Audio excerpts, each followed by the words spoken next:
കേരളത്തിലെ ഒരു പശ്ചാത്തലത്തിൽ അമ്മ എന്ന് പറയുന്ന ഒരു സിനിമ സംഘടന ഇന്നില്ല. അത് രാജിവെച്ചു. അതിലെല്ലാവരും പദവി ഒഴിഞ്ഞു. എന്താ കാരണം? ഈ ഒരു ലിബറലിസം പറഞ്ഞു വരുന്ന LGBTQവിന്റെ ആരാധകരായ ഈ പെൺകുട്ടികൾ വീട് വിട്ടിറങ്ങി അവർക്ക് സുരക്ഷിതമായ ഒരു ഇടത്തിലല്ല അവരെത്തിയിട്ടുള്ളത്. വ്യാപകമായി അവർ അപമാനിക്കപ്പെടുന്നു, അവർ ചതച്ചരയ്ക്കപ്പെടുന്നു. ഈ ഫെമിനിസവും അതുപോലെ തന്നെ വലിയ വലിയ വലിയ വായിൽ സ്വാതന്ത്ര്യവും ഇക്വാലിറ്റിയും ഒക്കെ പറഞ്ഞു ഇറങ്ങിയ പെൺകുട്ടികൾ അവസാനം അവർക്കൊരവസരം ലഭിച്ചപ്പോൾ അവർ പൊട്ടിത്തെറിക്കുകയാണ്. ഇതാണ് ഖുർആൻ പറയുന്നത്. മക്കളെ ശ്രദ്ധിക്കണം. ഫലാ തഖ്ളഅന ബിൽ ഖൗൽ, നിങ്ങൾ കൊഞ്ചിക്കുഴഞ്ഞ് സംസാരിക്കരുത്. നിങ്ങൾ മറ്റുള്ളവരുടെ ഹൃദയത്തിന്റെ രോഗമുള്ള ആളുകളിൽ നിന്ന് നിങ്ങൾ രക്ഷപ്പെടണം. അതുകൊണ്ട് നിങ്ങൾ മാന്യമായ വസ്ത്രം ധരിക്കും. വസ്ത്രം നിങ്ങളുടെ ഐഡന്റിറ്റിയാണ്. നിങ്ങൾ ഏത് വസ്ത്രമാണ് ധരിക്കുന്നത് അതിനനുസരിച്ചാണ് ആളുകൾ നിങ്ങളെ വിലയിരുത്തുക. നിങ്ങൾ കൊഞ്ചിക്കുഴഞ്ഞ് സംസാരിച്ചാൽ ഫയത്തുമഅല്ലദി ഫീ ഖൽബിഹി മറദ്, ഹൃദയത്തിൽ അസുഖമുണ്ട് പുരുഷന്. അത് പുരുഷന്റെ ഒരു പ്രത്യേകതയാണ്. അങ്ങനെയാണ് പടച്ചവൻ സൃഷ്ടിച്ചിട്ടുള്ളത്. അവന്റെ വികാരം ഉണരും. അപ്പോൾ അവനൊരു ഹോപ്പ് ഉണ്ടാക്കുകയാണ് നീ അതുവഴി ചെയ്യുന്നത്. അതുകൊണ്ട് പുരുഷനോട് സംസാരിക്കുമ്പോൾ ഇതെന്റെ എന്റെ ബ്രദർ പോലെ എന്ന് പറയും. അങ്ങനെ ഇല്ല. ബ്രദർ ആണെങ്കിൽ ബ്രദർ എന്ന് പറയും, അല്ലാതെ പോലെ എന്ന് പറയാൻ പാടില്ല. കസിൻ എന്ന് പറയുന്ന ഒരു പ്രയോഗം വന്നതോടുകൂടി അങ്ങനെ എന്തുമാകാമെന്ന ഒരു അമിത സ്വാതന്ത്ര്യം. ഒരുപക്ഷെ പെൺകുട്ടി വളരെ നിഷ്കളങ്കമായിരിക്കും. അവൾക്ക് ആ അർത്ഥത്തിലുള്ള ഒരു ചാബല്യം ഉണ്ടാവില്ല. അതിൽ നിന്ന് അതിന് വിരുദ്ധമാണ് പുരുഷൻ. Men are from Mars, woman are from Venus. John ഗ്രേയുടെ ഒരു പുസ്തകമുണ്ട്. അതിൽ പറയുന്നത് ആണും പെണ്ണും രണ്ട് ഭിന്ന ധ്രുവങ്ങളിൽപ്പെട്ടവരാണെന്നാണ്. അത് ഏറ്റവും പുതിയ കാലഘട്ടത്തിലെ മനുഷ്യരാണ് അതൊക്കെ എഴുതുന്നത്. ആ 6-ാം നൂറ്റാണ്ടിലെ അല്ലെങ്കിൽ 14 നൂറ്റാണ്ടുകൾക്ക് അപ്പുറമുള്ള കാര്യം എങ്ങനെയാണ് ഇപ്പോൾ നമുക്ക് പ്രാക്ടീസ് ചെയ്യാൻ പറ്റുന്നത് എന്നതാണ് ഈ കുട്ടികൾ ചോദിക്കുന്ന ചോദ്യം. 14 നൂറ്റാണ്ടല്ല, ആദം നബി പറഞ്ഞ അസ്സലാമു അലൈക്കും, ഒരാളെ കണ്ടാലുള്ള അഭിവാദ്യം, അതിനേക്കാൾ ഉത്തമമായത് ഭൗതിക ലോകം കണ്ടെത്തിയിട്ടുണ്ട്. ഈ ഗുഡ് മോർണിംഗ് ഗുഡ് ആഫ്റ്റർനൂണിന്റെ ഗതികേട് ഞാൻ പറയട്ടെ. നിങ്ങൾ മരിച്ചൊരു വീട്ടിലേക്ക് കടന്നു പോവാണ്. എല്ലാവരും അവിടെ മരിച്ചെടുത്ത് എല്ലാവരും തടിച്ചുകൂടിയെടുത്ത് അവിടെ നിങ്ങൾ ഉറക്കെ ഗുഡ് മോർണിംഗ് എന്ന് പറഞ്ഞാൽ എന്താ സംഭവിക്കുക? Shock down. ആ ക്രൗഡ് മുഴുവൻ വന്ന് ചിലപ്പോൾ നല്ല തല്ല് തരും. കാരണം അവിടെ ബാഡ് മോർണിംഗിന്റെ ഒരു ഘട്ടത്തിൽ അവിടെ പറയാൻ ഏറ്റവും നല്ല ആപ്റ്റ് ആയിട്ടുള്ള വാക്ക് അസ്സലാമു അലൈക്കും എന്നാണ്. ഈശ്വരന്റെ സമാധാനവും സന്തോഷം ഉണ്ടാവട്ടെ എന്ന്. അത് അന്ന് ആദം പറഞ്ഞ വർത്തമാനമാണത്. പടച്ചവൻ പഠിപ്പിച്ച ഒരു അഭിവാദ്യമാണത്. അത് ഏറ്റവും ലേറ്റസ്റ്റ് ആണ് അത് എന്നുള്ളത്. ഹവ്വാ ബീവി കുഞ്ഞിന് പാല് കൊടുത്തു. ആ ബേബി ഫുഡ് തന്നെയാണ് ഇന്ന് ഏറ്റവും ലേറ്റസ്റ്റ്. ഡോക്ടേഴ്സ് ഒക്കെ പറയണത് 6 മാസം നിങ്ങൾ അത് കൊടുക്കണമെന്ന്. ആരാ തരുന്നത്? ഈശ്വരൻ തന്നതാണത്. അതിനേക്കാൾ ഉത്തമമായ ഒരു ബേബി ഫുഡ് ഈ ഇൻഫർമേഷൻ ടെക്നോളജിയുടെ കാലത്തില്ല. നിങ്ങൾ രാത്രി നേരത്തെ ഭക്ഷണം കഴിച്ച് നേരത്തെ കിടന്നുറങ്ങണം. ഈ സഹാബാക്കള് ഇശാ നമസ്കാരം കഴിഞ്ഞാൽ അനാവശ്യമായ സംഭാഷണങ്ങൾ ഉണ്ടാകരുത് എന്നാണ് പ്രവാചകൻ പറഞ്ഞത്. ഇപ്പൊ ഇശാ ബാങ്ക് കൊടുത്തു കഴിഞ്ഞു, ഇശാ നമസ്കാരവും കഴിഞ്ഞ് ഉറങ്ങേണ്ട സമയമാണ് ഇപ്പോൾ. ആലോചിച്ച് നോക്കണം. ഇസ്ലാം വെക്കുന്ന ഗംഭീരമായ ഒരു സിസ്റ്റത്തെ കുറിച്ച് നമ്മൾ മനസ്സിലാക്കേണ്ടതുണ്ട്. ഇപ്പൊ ഈ 8 മണിക്ക് ഉറങ്ങിയ നമുക്കത് വിശ്വസിക്കാൻ പറ്റില്ല. നിങ്ങൾ അങ്ങനെ ഉറങ്ങി ശീലിച്ചു നോക്കൂ. നിങ്ങൾ ഇശാക്ക് മുമ്പ് ഭക്ഷണം കഴിക്കാൻ റസൂല് പറഞ്ഞു. കഴിയുമെങ്കിൽ മഗ്രിബിക്ക് മുമ്പ് ഭക്ഷണം കഴിക്കാൻ റസൂൽ പറഞ്ഞു. ഡിന്നർ എടുക്കേണ്ട ഏറ്റവും നല്ല സമയം അതാണ്. ഇക്കിഗായ് എന്ന് പറയുന്ന പുസ്തകമുണ്ട്. ജപ്പാനിലെ ഒരു ഗ്രാമത്തിലെ മനുഷ്യരുടെ ആയുസ്സും ഹാപ്പിനെസ്സും അവരുടെ മൈൻഡ്ഫുൾനെസ്, മൈൻഡ് പവർ, ഇതൊക്കെയാണ് അതിൽ പ്രതിപാദിക്കുന്നത്. ആ ആളുകളുടെ സ്വഭാവത്തെക്കുറിച്ച് അതിൽ പറയുന്നുണ്ട്. അതിലൊന്ന്, അവർ ഡിന്നർ നേരത്തെ കഴിക്കുന്നതാണ്. അവർ ആഴ്ചയിൽ 2 ദിവസം നോമ്പെടുക്കുന്നതാണ്. ഇതൊക്കെ എന്നോ പ്രവാചകൻ പഠിപ്പിച്ച വാല്യൂസ് ആണ്. അപ്പൊ ആ വാല്യൂസ് ആണ് ഏറ്റവും ലേറ്റസ്റ്റ് എന്നാണ് ഞാൻ പറഞ്ഞു വരുന്നത്. ഒരു കുട്ടി 1 വയസ്സ് അല്ലെങ്കിൽ 2 വയസ്സുള്ള ഒരു കുട്ടിയെ ഉമ്മ നിങ്ങളെ ഏൽപ്പിച്ചു പോവാണ്, മക്കളെ ഏൽപ്പിച്ചു പോവാണ്. മൂത്ത മകനെ ഏൽപ്പിച്ചു പോവാണ്. ഡിഗ്രിക്കാരനെ ഏൽപ്പിച്ചു പോവാണ്. എന്താണ് അയാൾ ചെയ്യുക? ഈ കുട്ടി അങ്ങോട്ട് പോയി സ്വിച്ച് ബോർഡിലേക്ക് വിരല് ചൂണ്ടിക്കഴിഞ്ഞാൽ അപ്പൊ കുട്ടി അവിടെ നിന്ന് പിടിച്ചു വലിക്കും. കുട്ടി വേറെ എന്തെങ്കിലും എടുക്കാൻ ശ്രമിച്ചാൽ, എവിടേക്കെങ്കിലും കയറാൻ ശ്രമിച്ചാൽ പിടിച്ചു വലിക്കും. ഇനി കുട്ടി ഡോറ് തുറന്ന് പുറത്തേക്ക് പോകാൻ ശ്രമിച്ചാൽ ഉടനെ ഡോർ അടച്ച് കുട്ടിയെ ഉള്ളിലേക്ക് ഇരുത്തും. ഈ കുട്ടി വിചാരിക്കുകയാണ്, എനിക്കൊരു ഫ്രീഡം ഇല്ലല്ലോ, എനിക്കൊരു സ്വാതന്ത്ര്യം ഇല്ലല്ലോ, ഇതെന്തൊരു അനീതിയുടെ ലോകമാണ് എന്ന് വിചാരിച്ചാൽ തെറ്റാരുടെ ഭാഗത്താണ്? കുട്ടിയുടെ ഭാഗത്തോ ആ മുതിർന്ന കുട്ടിയുടെ ഭാഗത്തോ? ഈ ലോകം, സൊസൈറ്റി മുഴുവൻ പറയും യു ആർ റൈറ്റ്. കാരണം കുട്ടിക്ക് ബുദ്ധിയില്ല, കുട്ടി എക്സ്പീരിയൻസ്ഡ് അല്ല. ഇത്രയേ ഉള്ളൂ പേരൻസ് ചെയ്യുന്ന കാര്യം. പേരൻസ് കുട്ടികളെ ഇങ്ങനെ കറക്റ്റ് ചെയ്യാണ് ചെയ്യുന്നത്. പക്ഷെ കുട്ടികൾക്കത് മനസ്സിലാവില്ല. ഇത് മനസ്സിലാകണമെങ്കിൽ നമ്മുടെ വീട് ഒരു കൗൺസിലിംഗ് സെന്റർ ആയിട്ട് മാറണം. ഉപ്പയും ഉമ്മയും കൗൺസിലേഴ്സായി മാറണം. വളർത്താൻ വളരണം, സ്വയം വളരണം. ഇത്തരം പാരന്റിങ് സെഷനുകൾ ധാരാളമായിട്ട് കേൾക്കുകയും മനസ്സിലാക്കുകയും ചെയ്യണം. അതാണ് ഞാൻ സൂറത്തുൽ ലുഖ്മാൻ പഠിക്കാൻ വേണ്ടി പറഞ്ഞത്. അത് രീതിയാണ്. യാ ബുനയ്യ, കുട്ടികളോട് കൽപ്പിക്കരുത്. അക്രിമു ഔലാദക്കും, നിങ്ങൾ മക്കളെ റെസ്പെക്ട് ചെയ്യണം. പ്രത്യേകിച്ച് ഒരു ഏജ് കഴിഞ്ഞ റെസ്പെക്ട് ചെയ്യണം. അവരോട് ലാംഗ്വേജ് ഓഫ് ഹാർട്ട്, ഹൃദയത്തിന്റെ ഭാഷയിൽ സംസാരിക്കണം. കേരളത്തിൽ കഴിഞ്ഞ ദിവസം സംഭവിച്ച വലിയ ഒരു ആഘാതമുണ്ട്. 6 MBBS സ്റ്റുഡൻസ് മരിച്ചുപോയി. മരിച്ചു പോകുക എന്നതൊക്കെ സ്വാഭാവികമാണ്. പക്ഷെ ഇത് അസ്വാഭാവികമായ മരണമാണ്. കാരണം കോരിച്ചൊരിയുന്ന മഴയത്ത് 10-11 പേര് ഒരു ടവേര വാഹനത്തിൽ സിനിമക്ക് പോവാണ്. പോകുന്നത് ബുദ്ധിയില്ലാത്തവരല്ല, MBBS സ്റ്റുഡൻസ് ആണ്. ഇതാണ് നമ്മളെ അത്ഭുതപ്പെടുത്തുന്നത്.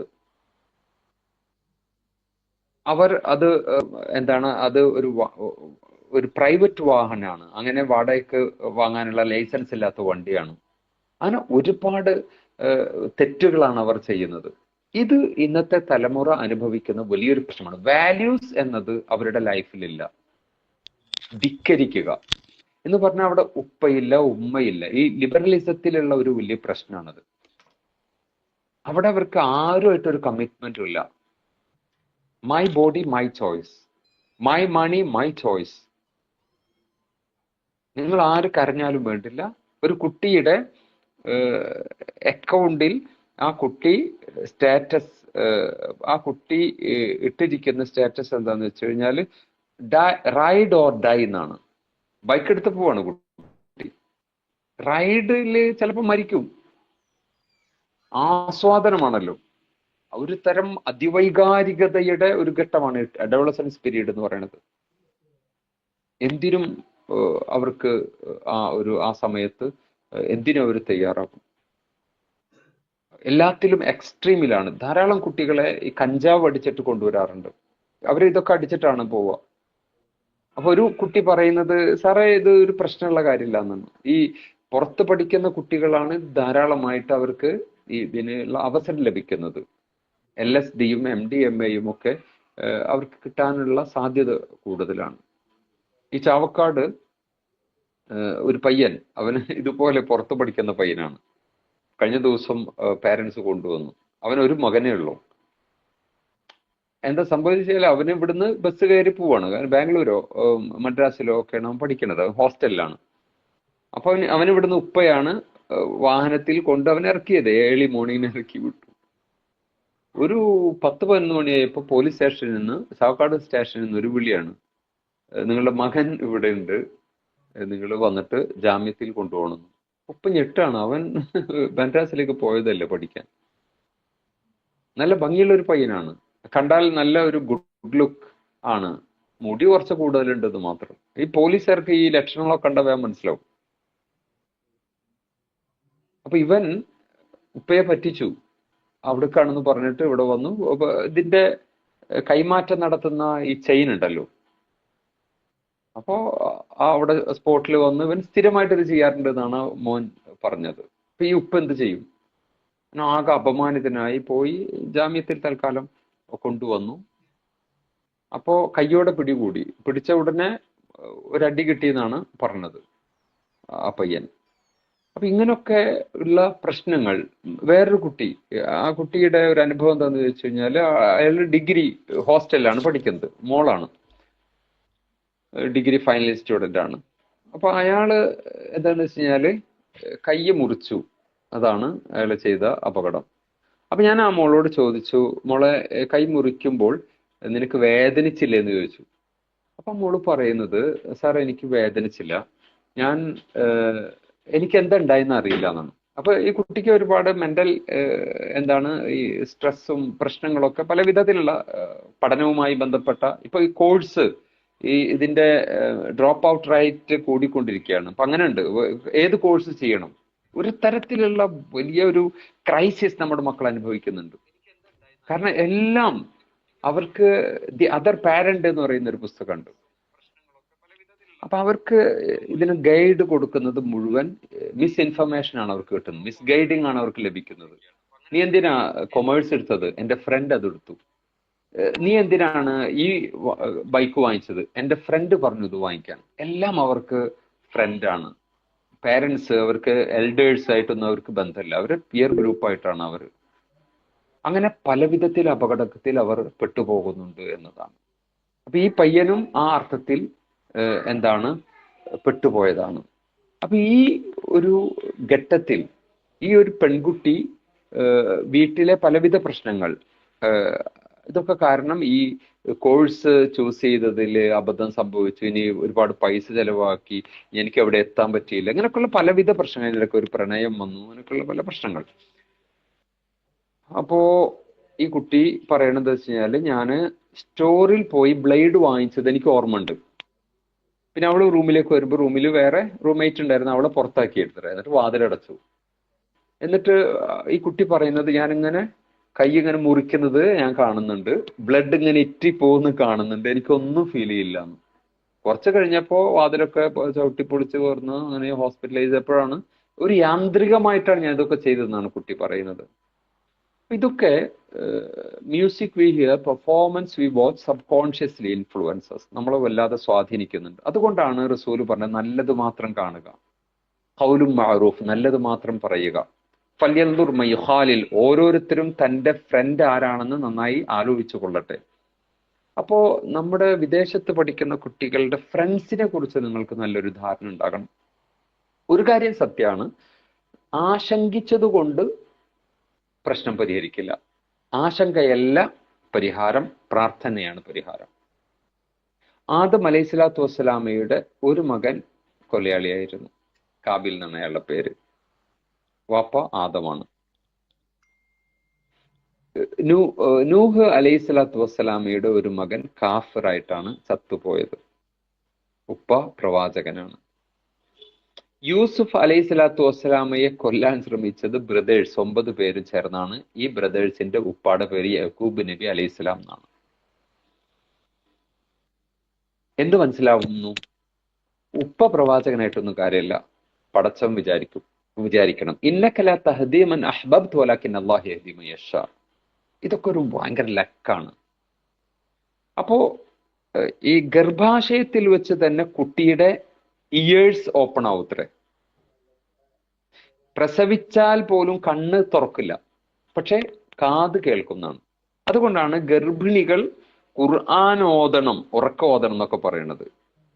നിങ്ങൾ ഹസ്ബൻഡും വൈഫും ഈ പ്രഗ്നൻസി പീരീഡിൽ എന്തെങ്കിലുമൊക്കെ നിങ്ങൾ തമ്മിൽ തല്ലുകൂടി കഴിഞ്ഞാൽ അതിന്റെ നെഗറ്റീവ് സ്ട്രോക്ക് കുട്ടിയെ ബാധിക്കുന്നതാണ്, ആ അർത്ഥത്തിലുള്ള പഠനങ്ങൾ. അതുകൊണ്ടാണ് ജനിച്ചാൽ ഉടനെ ബാങ്ക് കൊടുക്കാൻ വേണ്ടി പറയുന്നത്. അപ്പോ ഒന്ന് നമ്മൾ അള്ളാഹുവിൽ ഭരമേൽപ്പിക്കുക. നമ്മുടെ മക്കളെ നമ്മളല്ല നോക്കുന്നത്. ഇബ്രാഹിം നബിയുടെ ഉപ്പ വളരെ വൃത്തികെട്ട ഒരു മനുഷ്യനായിരുന്നു, പക്ഷെ അദ്ദേഹം പ്രവാചകനായില്ലേ. മുഹമ്മദ് സല്ലല്ലാഹു അലൈഹി വസല്ലം ഉപ്പാനെ പോലും കണ്ടിട്ടില്ല. ഉമ്മ ആകെ 6 വയസ്സ് വരെ ഉണ്ടായിരുന്നുള്ളൂ, എന്നിട്ട് നല്ലൊരു മോനായില്ലേ അത്. അപ്പൊ യഥാർത്ഥത്തിൽ നമ്മളാണ് മക്കളെ നന്നാക്കുക എന്നുള്ള ഓവർ കോൺഫിഡൻസ് ഒന്നും വേണ്ട. അങ്ങനെ ചില ആളുകൾ പറയുക, എന്റെ സ്വഭാവമാണ്, എന്റെ ഹസ്ബൻഡിന്റെ സ്വഭാവമാണ്, ഞങ്ങൾ വളർത്തിയത് കൊണ്ട് അങ്ങനെ ഒന്നും പറയണ്ട. ഇതൊക്കെ ഒരു ലക്കാണ്. അപ്പൊ അതിന് വേണ്ടത് അള്ളാഹുവിനോട് ആത്മാർത്ഥമായി പ്രാർത്ഥിക്കുക എന്നതാണ്. റബ്ബന ഹബ്ലന, ഈ സൂറത്ത് ഫുർഖാൻ നമ്മൾ നന്നായി പേരൻസ് നന്നായി പാരായണം ചെയ്യേണ്ട ഒന്നാണത്. ആ ഇബാദുർ റഹ്മാന്റെ ഗുണഗണങ്ങൾ പറയുന്നതിന്റെ അവസാനം വല്ലദീന യഖൂലൂന റബ്ബന ഹബ്ലന മിൻ അസ്വാജിന വദുരിയാതിന ഖുറത അയ്യുൻ, ആ പ്രാർത്ഥന വളരെ പ്രധാനമാണ്. അള്ളാഹുവേ കണ്ണിന് കുളിർമ തരണമേ എന്നതാണ്. അങ്ങനെ നമ്മൾ പ്രാർത്ഥിക്കുമ്പോൾ ഓട്ടോമാറ്റിക്കലി നമുക്കത് കിട്ടും. ഓവർ കോൺഫിഡൻസ് അള്ളാഹ്ക്ക് തീരെ ഇഷ്ടമല്ല, അത് അള്ളാഹു പരീക്ഷിക്കുന്നുള്ളതാണ്. അമിതമായി നമ്മുടെ മക്കളെ കുറിച്ച് ഇങ്ങനെ എന്താ പറയാ പ്രകീർത്തനം, എൻ്റെ മകൻ അങ്ങനെയാണ്, എൻ്റെ മകൾ ലണ്ടനിലാണ്, എൻ്റെ മകൻ ദുബൈയിലാണ്, അവന് ഭയങ്കര ബ്രില്യൻ്റ് ആണ്. അമിതമായി ഇത്തരം വർത്തമാനങ്ങൾ അപകടം ചെയ്യും. അങ്ങനൊന്നും വേണ്ട.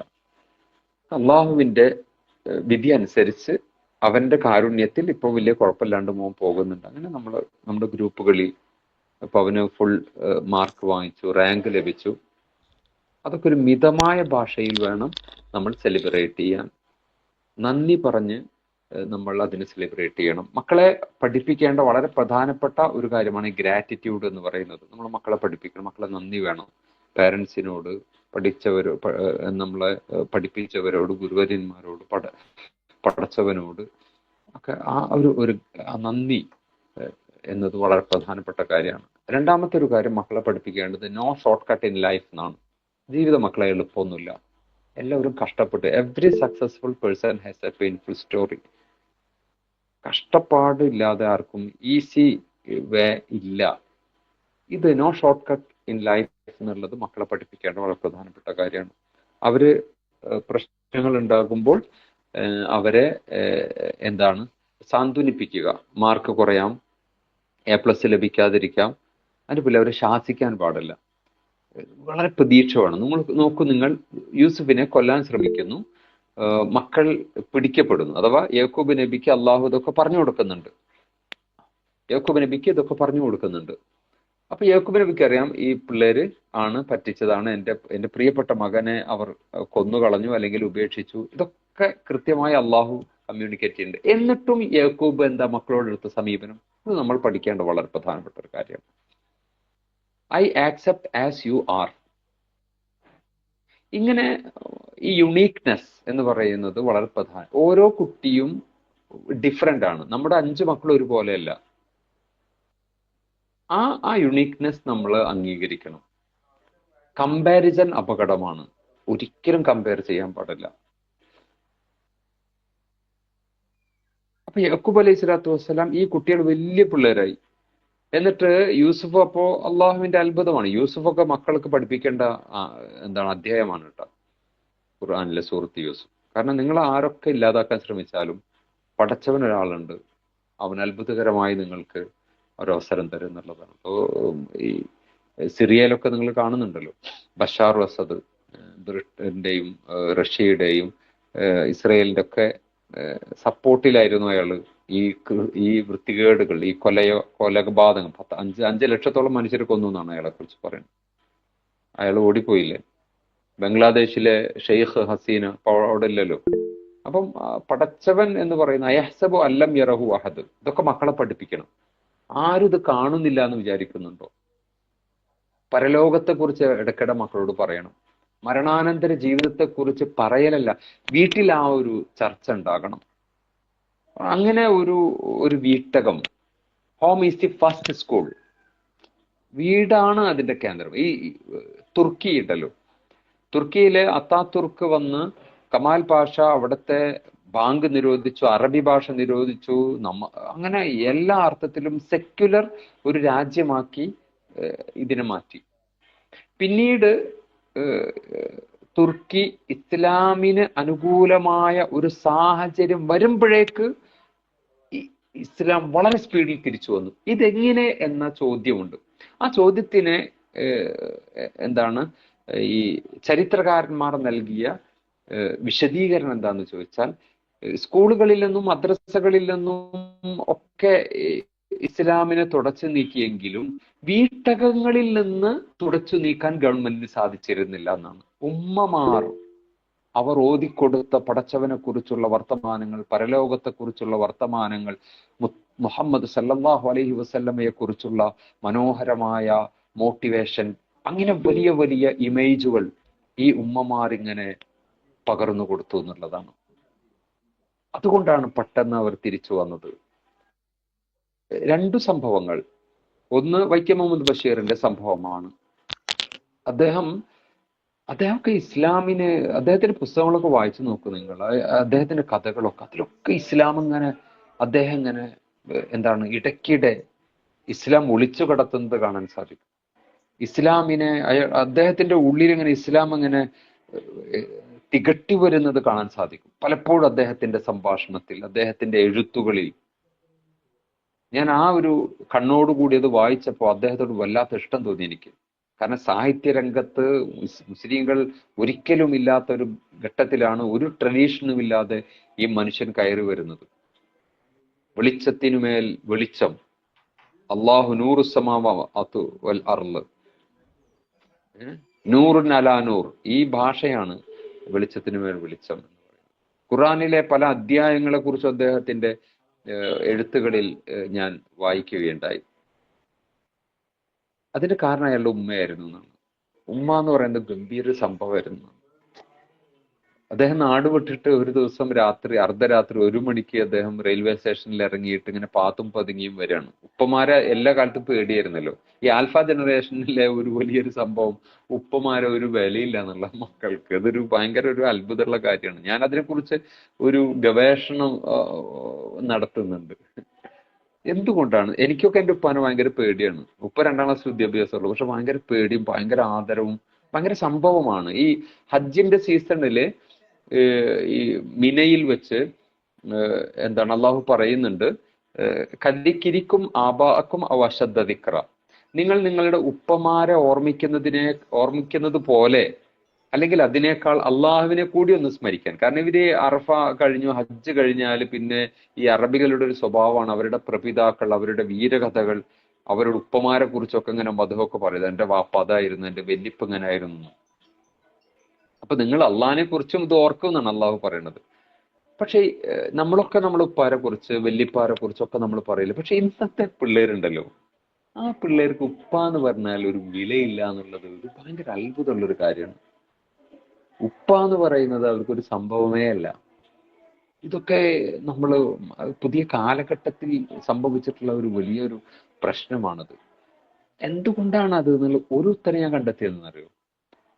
നമ്മുടെയൊക്കെ ഉമ്മ ഉപ്പാനെ ഭയങ്കര റെസ്പെക്ട് ചെയ്തിരുന്നു. കാരണം അരിജാലു ഖവ്വാമുൻ അൽ നിസ എന്ന് ഖുർആൻ പറയുന്നുണ്ട്. ബിമാ ഫല്ലല്ലാഹു ബഅദഹും അലാ ബഅദ്. അള്ളാഹു ചില ശ്രേഷ്ഠതകൾ കൊടുത്തിട്ടുണ്ട്. അത് വീനസിൽ ജോൺ ഗ്രേ പറയുന്നുണ്ട്. പുരുഷൻ പുരുഷനാണ്, സ്ത്രീ സ്ത്രീയാണ്. സ്ത്രീ മോശമാണെന്നൊന്നല്ല, പക്ഷെ പുരുഷൻ എന്ന് പറയുന്നത് അതിൻ്റെതായ പ്രത്യേകതകൾ അവനുണ്ട്. അതുകൊണ്ടാണ് അവൻ ആരും പീഡിപ്പിക്കാത്തത്. അവൻ്റെ മൈൻഡ് പവർ, അവൻ്റെ ഫിസിക്കലി അവൻ്റെ പ്രത്യേകതകൾ ഒക്കെ അങ്ങനെയുള്ള, അവനിങ്ങനെ കരയാറില്ല, അവനിങ്ങനെ എല്ലാവരോടും ഷെയർ ചെയ്യാറില്ല, അവന് വേറൊരു ലെവലിലാണ് എന്നൊക്കെ അതിനെക്കുറിച്ച് ജോൺ ഗ്രേ പറയുന്നുണ്ട്. അപ്പോ ഈ ഒരു മൈൻഡ് സെറ്റ് എന്താണ്, ഈ ഒരു മൈൻഡ് പവർ സ്വാഭാവികമായും സ്ത്രീകൾക്കില്ല എന്നത് നമ്മൾ മനസ്സിലാക്കേണ്ട ഒരു യാഥാർത്ഥ്യമാണ്.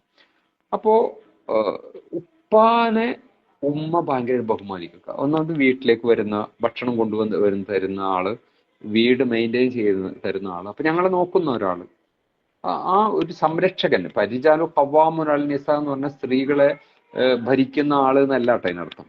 സ്ത്രീകളെ സംരക്ഷണം എന്നത് പുരുഷന്റെ ബാധ്യതയാണ്. സ്ത്രീ സംരക്ഷിക്കപ്പെടണം. രാത്രി 1 മണിക്ക് ഒരു പെണ്ണിന് ഒറ്റയ്ക്ക് ഇറങ്ങി നടക്കാൻ പറ്റില്ല, എന്ത് ബ്ലാക്ക് ബെൽറ്റ് ഉണ്ടായിട്ടും കാര്യമില്ല. അങ്ങനെയാണത്. അത് അവളുടെ ഒരു ഡിഫക്റ്റോ അവളുടെ കഴിവ് കുറവോ ഒന്നുമല്ല.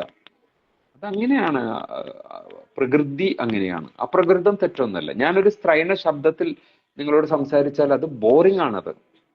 ഞാനൊരു സാരി എടുത്തുകൊണ്ട് ഇരിക്കണതെങ്കിൽ അത് എൻ്റെ പേഴ്സണാലിറ്റിയെ ബാധിക്കും. ഇതുപോലെ തന്നെയാണ് ഒരു പെണ്ണ് പുരുഷന്റെ വസ്ത്രം ധരിക്കുന്നത്, 2 പീസ് ധരിക്കുന്നത് എന്ന് പറഞ്ഞാൽ അവരുടെ അത്ര വൾഗറാണത്.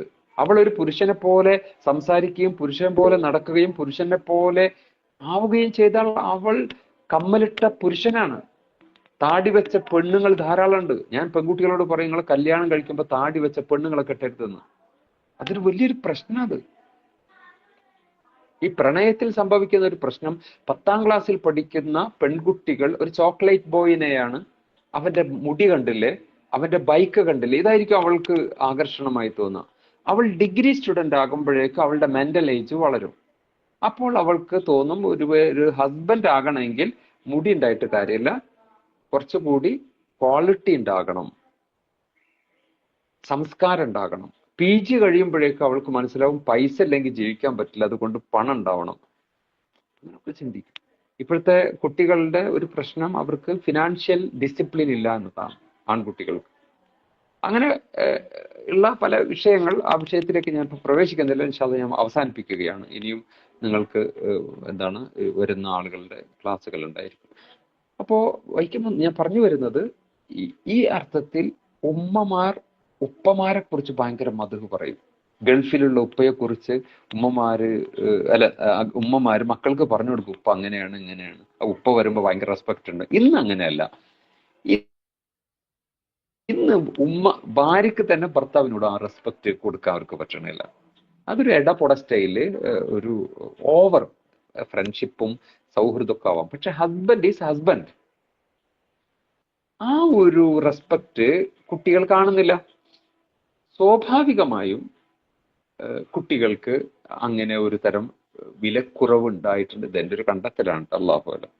ഞാൻ ഇതില് എൻ്റെ സംഭാഷണത്തിൽ നിങ്ങൾ സഹോദരിമാരാണ് കൂടുതൽ, അങ്ങനെ കുറ്റപ്പെടുത്തുന്നത് പോലെ എന്തെങ്കിലും ധ്വനി ഉണ്ടെങ്കിൽ അത് എൻ്റെ മാത്രം കുഴപ്പമാണ് കേട്ടോ.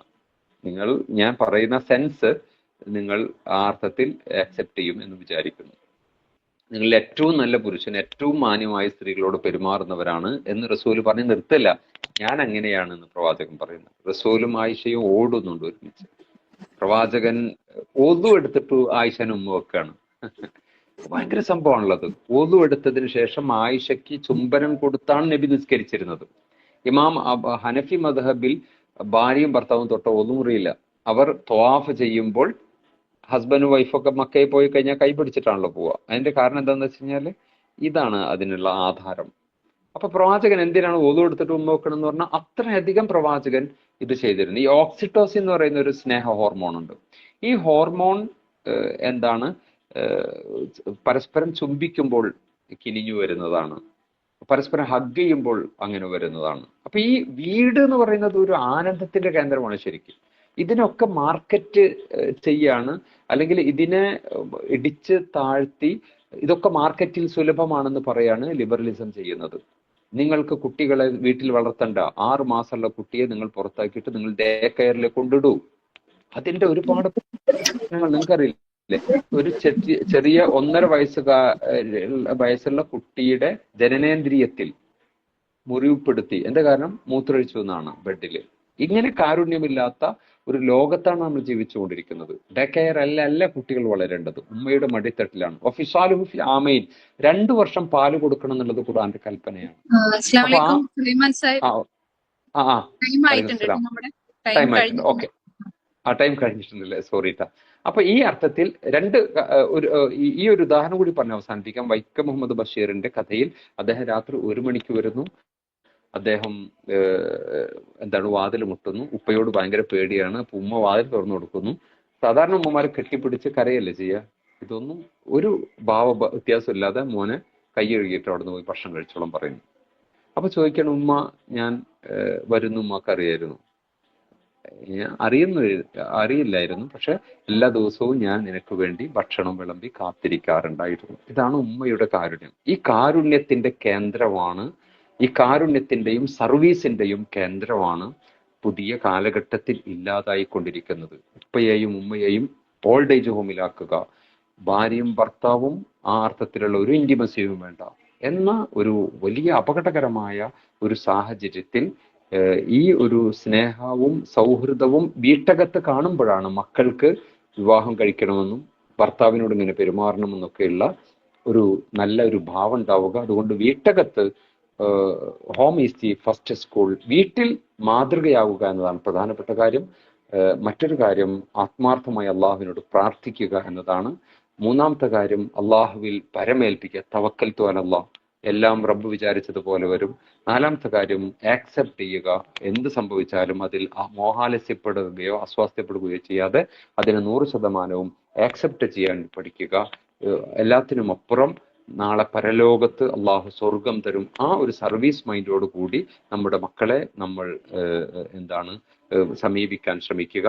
ഒരു മരത്തിന് വേര് വളരെ പ്രധാനമാണ്. അത് ഈമാനുമായി ബന്ധപ്പെട്ടതാണ്. മക്കൾക്ക് വിശ്വാസം കറക്റ്റ് ചെയ്ത് കൊടുക്കുക. വേര് മാത്രം ഉണ്ടായാൽ പോരാ, നല്ല വെള്ളവും വളവും ഇട്ടുകൊടുത്താലാണ് മരം നന്നായി തഴച്ചു വളരുകയുള്ളൂ. ഒരു ചെറിയ ചെടി വളർന്നു വരുന്ന സമയത്ത് അതിനൊരു സൂചി കൊണ്ട് കുത്തുകൊടുത്താൽ എത്ര വളർന്നാലും ആ മരത്തിൽ ആ പാടുണ്ടാകും. അതുകൊണ്ട് നെഗറ്റീവ് സ്ട്രോക്സ് പരമാവധി, ബ്ലെയിമിങ്, ആ അർത്ഥത്തിലുള്ള വെർബൽ അബ്യൂസ് പരമാവധി കൊടുക്കാതിരിക്കുക. ഏറ്റവും മാന്യമായ വാക്കുകൾ ഉപയോഗിച്ച് മക്കളോട് സംവദിക്കാൻ വേണ്ടി ശ്രമിക്കുക. എല്ലാത്തിനുമപ്പുറം സൺലൈറ്റ് ഉണ്ടായാലാണ് ഒരു മരം നന്നായി പടർന്നു പന്തലിക്കുക. അത് സ്പിരിച്വൽ കോഷ്യന്റുമായി ബന്ധപ്പെട്ടതാണ്. അള്ളാഹുവിനെ കുറിച്ച് ബോധമുള്ള മാതാപിതാക്കൾ ഉണ്ടാവുകയും മക്കളെ ആ അർത്ഥത്തിൽ പ്രാർത്ഥിക്കുകയും നമസ്കരിക്കുകയും ഖുർആൻ ഓതുകയും ചെയ്യുന്ന മക്കളായി വളരാൻ അവരെ നിരന്തരമായി പ്രചോദിപ്പിക്കുകയും ചെയ്യുക. റഹ്മാനായ റബ്ബ് നമ്മുടെ മക്കളെ സ്വാലിഹ്യങ്ങളിൽ ഉൾപ്പെടുത്തി അനുഗ്രഹിക്കുമാറാട്ടെ. അസ്സലാമു അലൈക്കും വറഹ്മത്തുള്ളാഹി.